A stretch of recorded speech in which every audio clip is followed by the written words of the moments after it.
विजय कुमार बराल ये ग्राम जड़े बासिंदा। आज ये ठाकुर जो जन्मवार्षिक उत्सव अनुष्ठित हो कौन कहे आज की यहाँ आम 18तम वार्षिक उत्सव और 4 दिन धरिक आम पालित हुए।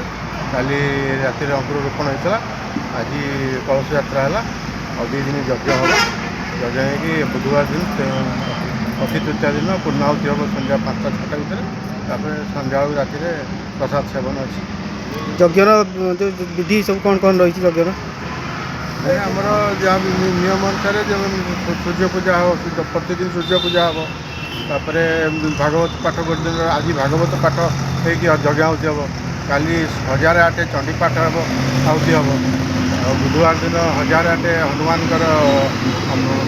40 पाठ हो पूर्णाहुति हम।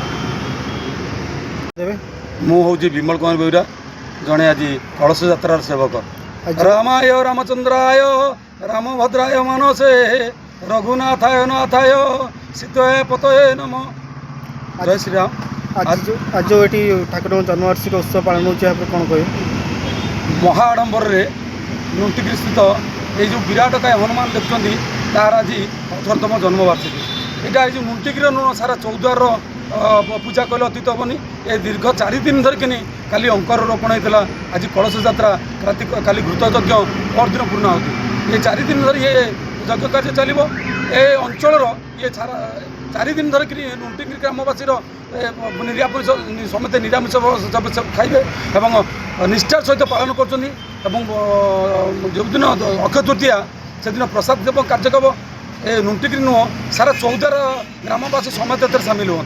अरे आज केते श्रद्धालु ये आसता पाखापाखि आज आम सागर 51 जन कलशधारी जाते निष्ठा सहित कलश अर्जन कर जलपान करेंगे और 4 दिन धरी कार्यक्रम चलो से सब ये निष्ठार सहित चलिए ये कार्यक्रम माने बहु आडंबर सहित भक्तिपूर्ण सहकारे कार्यक्रम चलो।